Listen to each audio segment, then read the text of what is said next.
Tadi kan Mas Anam bilang sumbangsih pikiran perempuan dalam organisasi.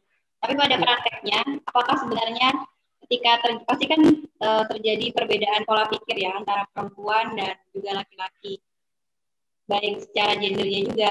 Nah, dalam keberlangsungan organisasi itu justru menjadi lebih objektif atau malah mengganggu organisasi itu sendiri. Tanya perempuan lebih ke perasaan atau laki-laki yang lebih ke logika.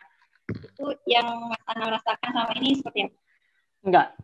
Enggak. Saya tidak pernah melihat, jadi dari berbagai teori tentang hal-hal yang berpengaruh terhadap kinerja, itu tidak ada masalah gender berpengaruh.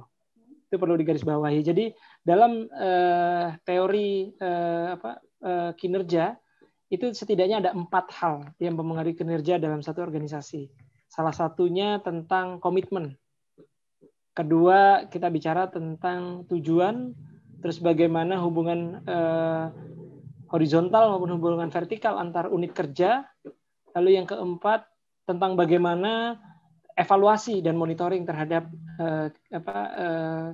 pelaksanaan maupun implementasi program-program yang sudah dicanangkan. Jadi, kalau bicara performa, tidak ada dalam satu teori yang saya pernah baca, sepanjang yang saya pernah baca di beberapa jurnal internasional maupun jurnal nasional di Indonesia yang menyatakan bahwa wanita mempengaruhi terhadap kinerja. Tidak ada itu.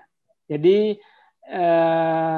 itu bukan masalah, karena kalau dibilang perempuan lebih berperasaan, ada juga kok laki-laki yang juga berperasaan gitu.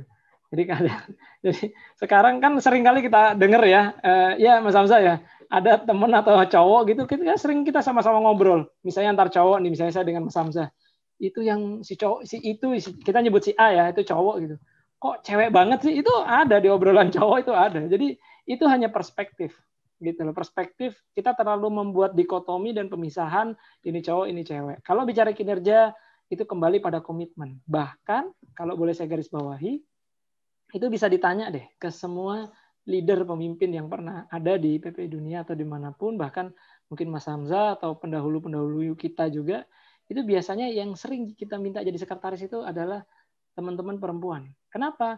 Karena dia teliti. Ya Mas Hamzah ya? Nah, itu teliti. Itu menunjukkan kelebihan dari perempuan. Dia lebih perempuan ya? Dia lebih teliti. Iya, dia lebih teliti. Kadang kalau baca laporan, tipe-tipenya itu kelihatan gitu. Kalau cowok itu cenderung udahlah yang penting output gitu. Kadang hal-hal proses rigid itu suka kelewat. Jadi ada hal-hal yang memang di situ domain perempuan dia memiliki kelebihan dalam posisi-posisi yang kadang cowok malah nggak terlalu detail. Bang Hamzah, ini kan satu-satunya PPID kawasan yang memiliki keputihan.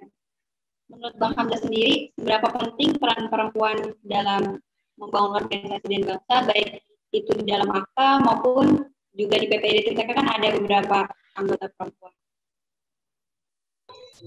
Oke, baik.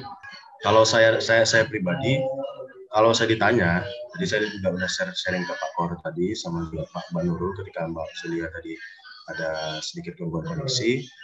Saya menyampaikan bahwa kalau di antara cowok apa cewek, saya lebih milih kerja bareng dengan cewek gitu, dengan wanita. Kenapa? Karena banyak kelebihan yang wanita itu miliki sendiri. Mungkin dari tadi yang udah disinggung adalah tentang ketelitian, kemudian juga tentang banyak hal yang mungkin kadang itu kita miss gitu. Nah ini kadang itu wanita itu lebih peka daripada pria itu sendiri gitu. Nah jadi itulah mungkin banyak kelebihan yang saya rasakan ketika saya bekerja dengan wanita itu sendiri. Jadi ketika ditanya di kepengurusan saya sendiri juga udah banyak sih, udah banyak dari pusat-pusatku sendiri memang sudah banyak banyak anggotanya itu yang memang wanita, dan saya memang sebenarnya yang saya inginkan itu di masing-masing pusat itu 50-50. Bahkan saya menyarankan lebih banyak ceweknya gitu kalau bisa daripada cowoknya, tapi memang ketika setelah ada interview, setelah ada open recruitment dan juga melihat peminat, ternyata memang ada beberapa pusat itu yang memang ataupun bagian itu yang memang ada kelebihan yang buat perempuannya, dan juga ada juga yang lebih di laki-lakinya seperti itu. Tapi saya juga rasa sepakat untuk bicara tentang wanita itu sendiri. Saya rasa di zaman sekarang ini ya, di abad ke-20 ini, kita sudah tidak melihat lagi nih ada kesenjangan antara pergerakan wanita dan pria.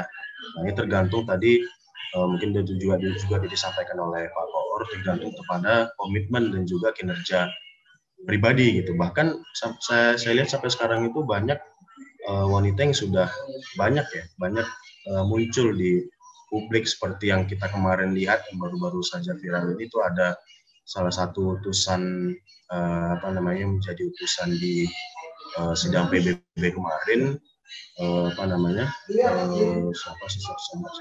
menolak tentang intervensi negara lain kepada Papua gitu kan. Itu kan sudah menunjukkan bahwasanya perempuan itu berani dari segi leadership, kemudian dari segi kontribusi mereka terhadap bangsa, ingin kontribusi baik terhadap bangsa. Itu saya rasa juga sudah menjadi penguatan bahwasanya kalau dikatakan perbedaan wanita dan pria untuk di zaman ini itu sudah tidak relevan lagi, karena memang ini sudah masuk kita kepada zaman yang memang sudah tapi memang kita tidak dapat mengkira bahwasanya di Al-Quran sendiri itu termaktub ar-rijalu qawwamuna 'alan nisa. Jadi memang lelaki itu lebih memang punya power lah, ataupun mungkin banyak perspektif yang untuk dari segi leadership ya. Leadership itu banyak laki-laki. Tapi untuk sekarang saya rasa juga sudah banyak wanita-wanita yang muncul di panggung maupun itu di panggung politik maupun non politik, itu juga sudah banyak leadership dari wanita itu sendiri. Gitu. Bahkan kita bisa melihat dan mencontoh mungkin panutan sekarang, yaitu ada Mbak Najwa Shihab, yang bisa jadi teman-teman lihat bahwasanya ini perempuan yang berani untuk melakukan hal-hal yang mungkin kadang pria itu sendiri tidak bisa dapat melakukannya seperti itu. Mungkin itu saja Mbak.